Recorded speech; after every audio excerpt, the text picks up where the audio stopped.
Hello, and welcome back to the National Centre for Early Music. And I'm delighted to have with me Miriam from the Palisander Quartet. Now, many of you, regular viewers, will know Palisander really quite well at this point. And we've been in residence with us for this past week as part of our Emerging programme, which of course is funded by Creative Europe and allows ensembles to travel all over Europe, but not this year. So Miriam, tell us about this year and what you've been doing and all the things you've had to change as part of Palisander. Sure. So, I mean, for all of us in the arts, this has really been a challenging year. But, you know, we're looking at this as a way of rethinking some of our concert programmes. Okay, good idea, rethink. Many of you who may have seen Palisander before will know that movement and lots of instrument swapping is a big part of what we do. Absolutely, and that's what's so beautiful about you, because it's so balletic in a way, yes. Isn't it? And it was just a joy to watch that dance element, and of course you just can't do that. We are massively restricted. I mean, trying to choreograph movement that doesn't cross other people's airstreams has been an unexpected challenge of this lockdown.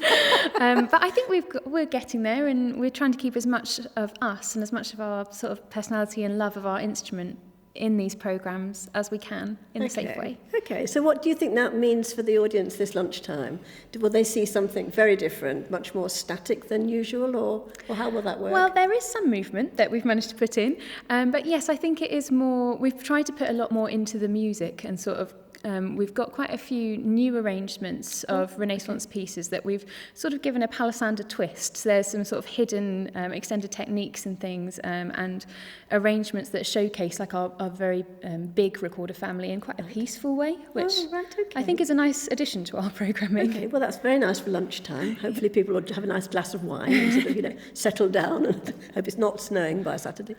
And the whole concept of the Creative Europe programme Emerging, of course, I think you did actually have the chance to travel a little bit at the end of last year, didn't you? That's so right. This time last year, where were you? This time last year we were in Athens, which was a wonderful city to experience at Christmas time. Yes. And in fact, that experience has really stayed with us. We have included 2 pieces that we picked up in Athens, and we learned from Dimitri, the professor at Athens Conservatoire. Oh, good. In this programme today as something sort of an exotic flavour. Oh, good. You'll be so pleased. Because he hasn't been here yet. Oh, fantastic. Obviously, we haven't been there either, for that matter. Oh, well, never mind. Hopefully, next year. Eventually. And the programme is called what today? Mischief and Merriment. Mischief and Merriment. Sounds fascinating. And what are we going to look forward to, apart from this rather sort of slower Renaissance?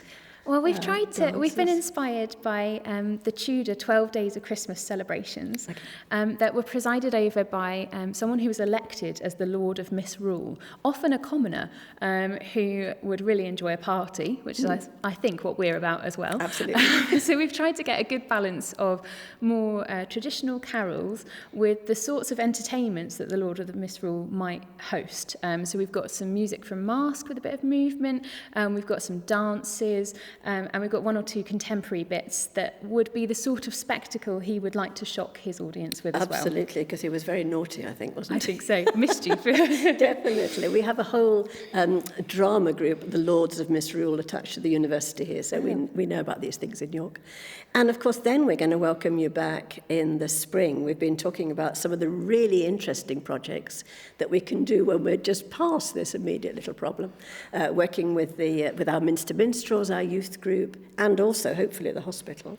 But most excitingly, of course, you are our ensemble in residence for the 2021 Young Composers Award, which is very exciting indeed. And what are we looking for that?